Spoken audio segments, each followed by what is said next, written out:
আসসালামু আলাইকুম, কেমন আছেন সবাই? আশা করি সবাই ভালো আছেন। তো জীবন থেকে নেয়া এপিসোডের আজকে 18তম পর্ব। তো আজকের পর্বে যে গল্পটা শেয়ার করব, আশা করি গল্পটা শুনলে প্রেম ভালোবাসার রিলেশন থেকে মনে উঠে যাবে আপনাদের। আজকের গল্পটা পাঠিয়েছে ঝিনাইদহ থেকে দিশা নামের এক বোন। তো চলুন বেশি দেরি না করে গল্পটা শুরু করা যাক। আমার নাম দিশা। গল্পটা শুরু হয় 2019 সালের জানুয়ারি মাসের 9 তারিখ। আমার এক বান্ধবী আত্মহত্যা করে, তাই তাকে শেষ দেখার জন্য গিয়েছিলাম সেদিন। দেখা শেষে সেদিন সবাই আমাকে রেখে চলে গিয়েছিল। আমি মাঠের মধ্যে একা হয়ে যাই। তারপর আমি ভয় পেয়ে দৌড়াতে থাকি। তখন একটা ছেলে পিছন থেকে দেখে বলে, তুই দৌড়াস না, আমি আছি। কিন্তু আমি না শুনেই পালাই। ছেলেটা সেদিন থেকে আমার সাথে হাসি মজা করতো, আমার সাথে মিশতে চাইতো। ছেলেটা আমাদের ক্লাসেই পড়তো। মার্চ মাসে আমার নানুর বাসায় একটা অনুষ্ঠান হয়, সেখানে আমি চলে যাই। সে একদিন আমার ডায়েরি থেকে আমার মোবাইল নাম্বারটা নেয় আর আমাকে কল করে বলে, তুই কি স্কুলে আসবি না? আমি বলি, কয়েকদিন এখানে থাকবো, তারপর যাবো। তারপরও বলে, তুই কি কাউকে ভালোবাসিস? আমি বললাম না। তারপর আমিও তাকে জিজ্ঞেস করলাম, তুই কি কাউকে ভালোবাসিস? সে বলল হ্যাঁ। আমি জিজ্ঞেস করলাম কে সে? তারপরে সে বলে তুই। আমি ভয়ে কলটা রেখে দেই। তারপরের দিন সে আবারও কল করে। তার সাথে আমার কথা বলতে অনেক ভালো লাগতো, তাই তাকে অনেক বেশি ভালোবেসে ফেলেছিলাম। কিন্তু একে একে আমার পরিবার, স্কুলের সবাই আমাদের রিলেশনের কথা জেনে যায়। শুরু হয় আমার উপর অত্যাচার। আমার বড় আম্মু আমাকে অনেক মারে। কিন্তু তাকে যখন তার পরিবার থেকে জিজ্ঞেস করে আমাকে চিনে কিনা, সে বলে সে আমাকে চিনে না। কিছুদিন যাওয়ার পর সে আবার আমার সাথে যোগাযোগ করে। আমি আবার সব ভুলে তাকে ভালোবাসতে থাকি। তার কিছুদিন পর বাবা আমার লুকানো ফোনটা নিয়ে নেয়। আবারও আমাদের কথা বলা বন্ধ হয়ে যায়। আমাদের রিলেশনের কথা স্কুলে এমনকি গ্রামের সবাই জানতো। এজন্য আমাকে আর ওকে স্কুল থেকে বের করে দেওয়ার সিদ্ধান্ত নেওয়া হয়। তবে আমি ভালো ছাত্রী হওয়ায় স্যাররা আমাকে রেখে তাকে স্কুলে আসতে নিষেধ করে দেয়। আমাকে বলে বাড়িতে পড়ে শুধু পরীক্ষা দিতে। সামনে আমার এসএসসি পরীক্ষা থাকায় আব্বু আমাকে কোচিংয়ে ভর্তি করে দেয়। সেও সেই কোচিংয়ে চলে যায়। একদিন ওর মা বাবা বাসায় ছিল না। আমাকে কল দিয়ে বলে আমার খুব ক্ষুধা পেয়েছে, কিন্তু কাছে কোনো টাকা নেই। আমি তাকে আমার একটা বান্ধবীর বাড়ির সামনে আসতে বলি আর তার জন্য কিছু খাবার আনি। সে খাবারটা নিয়ে যাওয়ার সময় তার বাবা মা আমাকে দেখে ফেলে। প্রথমবারের মতো সেদিন সে প্রকাশ করে সে আমাকে ভালোবাসে। তার পরের দিন তার পরিবার আমাকে দেখতে আসে। আমি ছিলাম আমার বাবার আদরের মেয়ে। আমার চোখের পানি আর শরীরের হাজারো আঘাত দেখে আব্বু রাজি হয়ে যায়। তারপর 2020 সালের 6 অক্টোবর আমাদের বিয়ে হয়। বিয়ের পর কিছুদিন বেশ ভালোই চলছিল। তার কিছুদিন পর আমার পড়ালেখা বন্ধ করে দেয়। কোনো রকম এসএসসি পরীক্ষা দিই। আমি ভালো নাম্বার পেয়ে পাশ করি, কিন্তু পড়ালেখাটা আর এগোতে পারি না। 15 বছর বয়সে আমার বিয়ে হয়। তো কিছুদিন যাওয়ার পর সে আমাকে খোঁটা দিতে শুরু করে। সবার শ্বশুর বাড়ি থেকে কত কিছু দেয়, আমাকে কেন দেয় না এই বলে আমার গায়ে হাত তুলতো। আমি চুপচাপ মুখ বুজে সব সহ্য করতাম। এভাবে মায়ের খেতে খেতে আব্বুকে সাহস করে বলে ফেলি, আব্বু আমাকে কিছু দিবে না? আমার আব্বু সব দেয়, খাট, আলমারি, সোফা থেকে শুরু করে তার সামর্থ্যের মধ্যে সব কিছু তিনি দেয়। কিন্তু আমার তাতেও সুখ হয় না। তারা মারধর করতেই থাকে।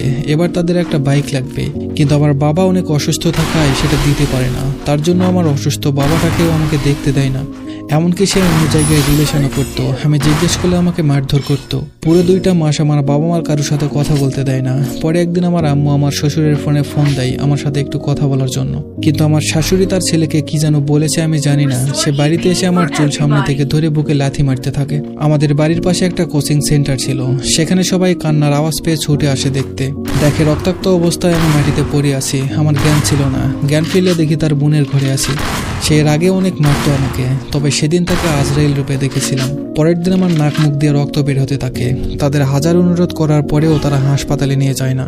রাত হয়ে যায়। পাশাপাশি গ্রাম হয়। আমার পরিবারের সবাই জেনে যায়। আমার দাদু আর কাকু নিতে আসে আমাকে বলে তোর কি হয়েছে? আমি তাদের সামনে স্বাভাবিক থাকার চেষ্টা করে বলি বারান্দা থেকে পড়ে গেছে, তাই ব্যথা লেগেছে। তারপর তারা চলে যায়। রাতে আবারও জ্ঞান হারায়। পরের দিন চোখ খুলে দেখি আমি বাবার বাড়িতে।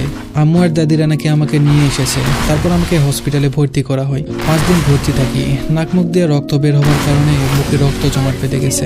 বুকে অনেক জোরে লাথি মারাতে বুকের পাঁজরের একটা হাড় ভেঙে গেছে। আমি অনেক রোগা। তার জন্য হয়তো তার দেওয়া ভালোবাসাতে আমার বুকের পাঁজর ভেঙে গেছে। যে পাঁজরে তাকে আগলিয়ে রাখতাম সেটা সে ভেঙে দিয়েছে।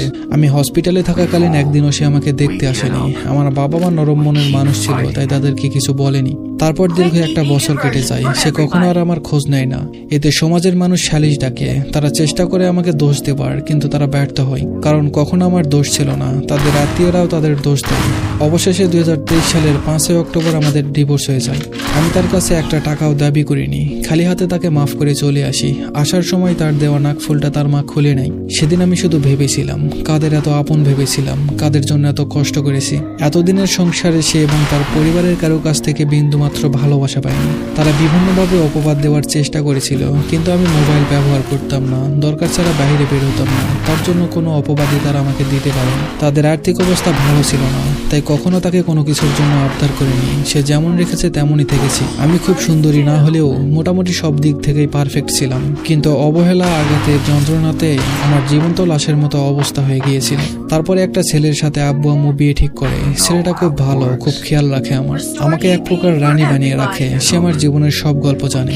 এটা কোনোভাবে আমার প্রাক্তন স্বামী জেনে গেছে। সে আমার বিভিন্ন ছবি ফেসবুকে পোস্ট করে গালাগালি করে, আমাকে নিয়ে সবার কাছে বাজে মন্তব্য করে। সবাই তাকে উচিত জবাব দেওয়াতে সে আরো রেগে যায়। ফেসবুকে আমার পিক ইত্যাদি পোস্ট করে গালাগালি করে। আমি বর্তমানে প্যারামেডিক্যালে ডিএমএফ কোর্স করছি। আমার বাবা মা, দাদু, নানা, নানি আর আমার হবুবর আমাকে সবসময় আগলে রাখে। আমার হবুবর হৃদয় না আসলে আমার জীবনে আমি এসব ট্রামা থেকে বের হতে পারতাম না। অনেক ধন্যবাদ তাকে। শেষবারের মতো তাকে একটা কথা বলতে চাই, একদিন ঠিকই তুমি কাঁদবে। আমার বুকের ভেঙে যাওয়া হাড়ের ব্যথার যন্ত্রণা, নাক দিয়ে পড়া রক্তের যন্ত্রণা আল্লাহ কখনো ক্ষমা করবে না, দেখুন। তো এই ছিল আজকের গল্প। আশা করি গল্পটা শুনে অনেক কিছু শিখতে পেরেছেন। আপনারা অবশ্যই